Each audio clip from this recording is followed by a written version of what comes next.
"15 Most Chilling Ghost Sightings Ever Recorded", Part 2.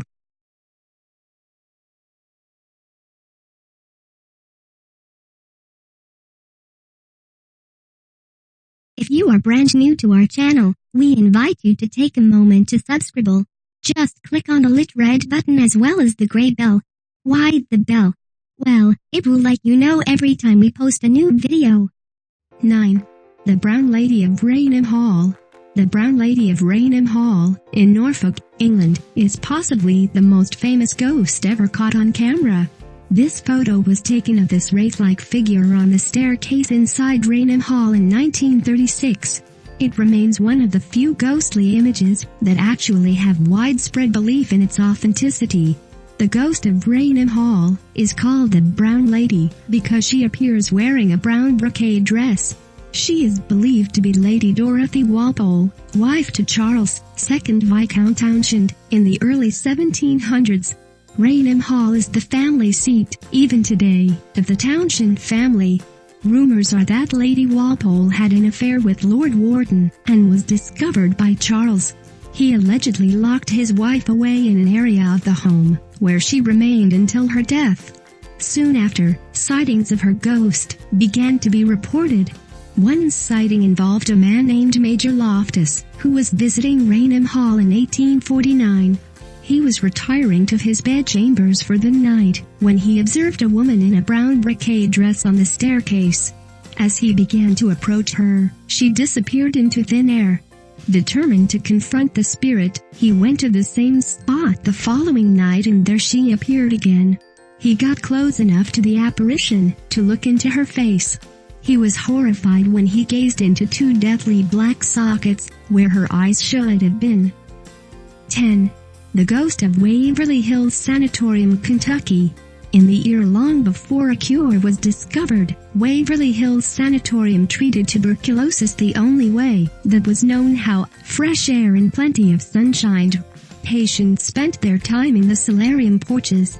But it wasn't all just lounging and soaking up the sun.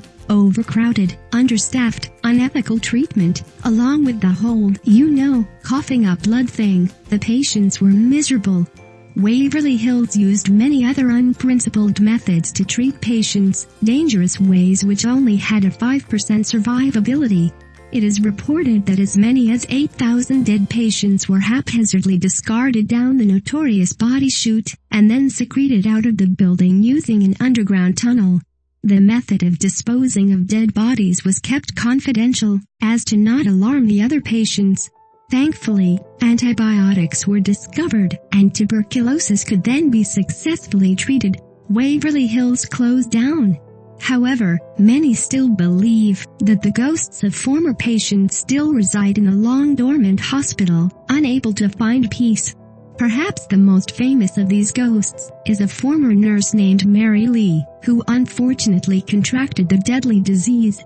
Her body was found hanging from a light in room 502. Young and unmarried, they say she took her own life when she learned she was pregnant from one of the doctors.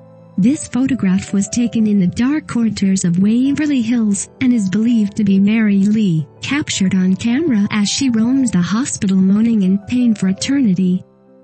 11. The Amityville Horror. Many people know the story.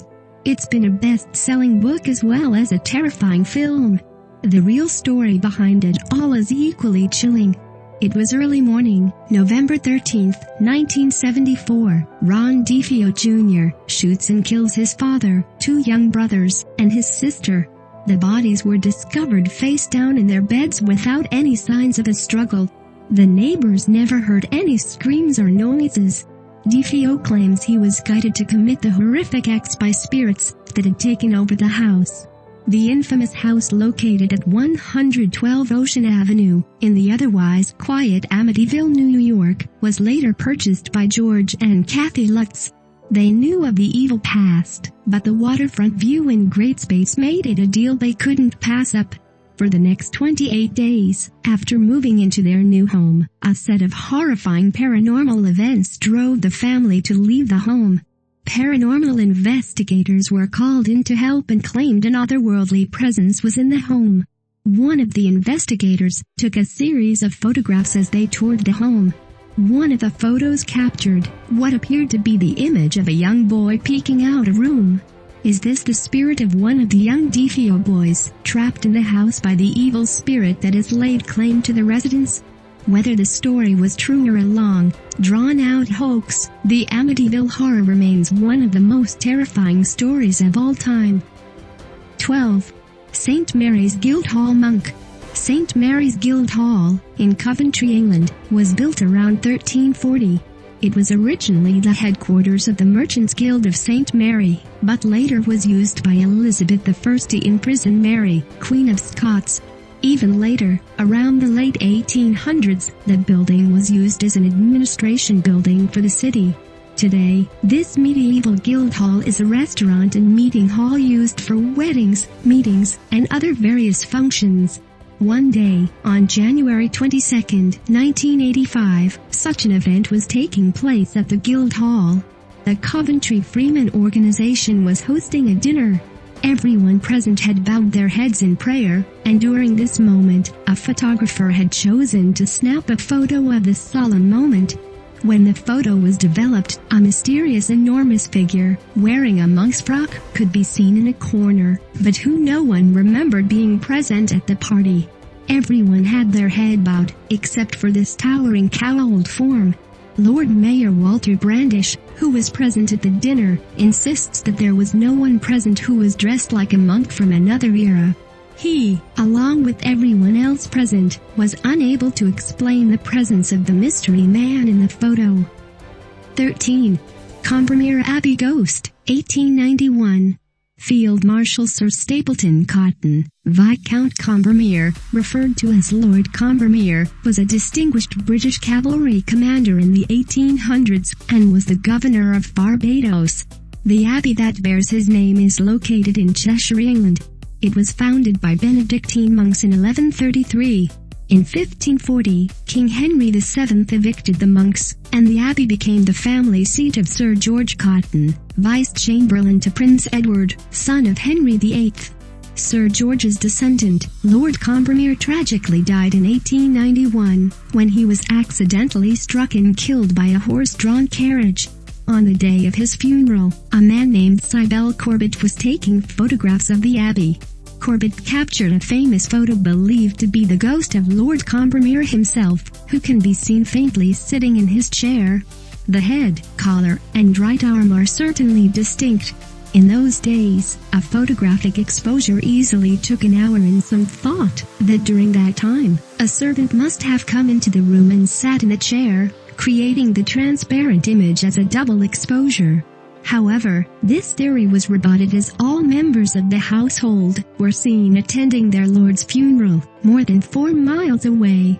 Today, the Combermere Abbey is a hotel and tourist attraction. 14. Cooper family's dinner guest. This chilling photo was taken in the 1950s. The story goes that the Cooper family took this photo shortly after moving into an old house they bought in Texas. They were excited after having moved into a new and wanted to commemorate the occasion. They took many photographs, and when they got them developed, one photo in particular horrified them. The photo depicted what appeared to be a body falling from the ceiling, right next to where family members were posing for the image. They assured people that there was indeed no falling body while they were having the photo taken. Tons of experts over the years investigated, yet no one could give an explanation for the occurrence. Some claim it must be a problem with the photo developing, others say it must be some sort of hoax. Some say it is proof of a haunting, and must be one of the house's previous tenants who died. Of course, some others are insistent that someone actually did hang from the ceiling while the photo was taken. It's that simple. But then, if that's the case, why are their face and hands blacked out? Crazy as it is to look at, this picture grew famous as it stands out as a peculiar piece of evidence that just can't be reconciled. 15. The Grey Lady of Hampton Court, London. In 2015, 2 schoolgirls were visiting Hampton Court in London. One of the girls, Holly, took a picture of her cousin, Brooke, as they toured the king's apartments. The girls believed they were alone in the room. However, when they viewed the photo, it was apparent they were not. The photo showed, to Brooke's right, the ghostly image of the Grey Lady standing over her. The Grey Lady is often reported as haunting the Hampton court. However, there have been some questions of just who she was. Some say she was Catherine Howard, the fifth wife of King Henry VIII, but most agree she is the ghost of Sybil Penn, who was born at Hampton Court in 1537, and became a royal nurse to King Edward VI. In 1562, Penn looked after Elizabeth I at Hampton Court, when the Queen fell ill from smallpox. She was said to have devoted herself so completely to her ill monarch, that she sacrificed her life, catching the disease and dying herself. Penn was buried at the nearby Church of St. Mary's, and when it was demolished in 1829 for rebuilding, it is said her spirit became roused, and has been reportedly seen at Hampton Court ever since.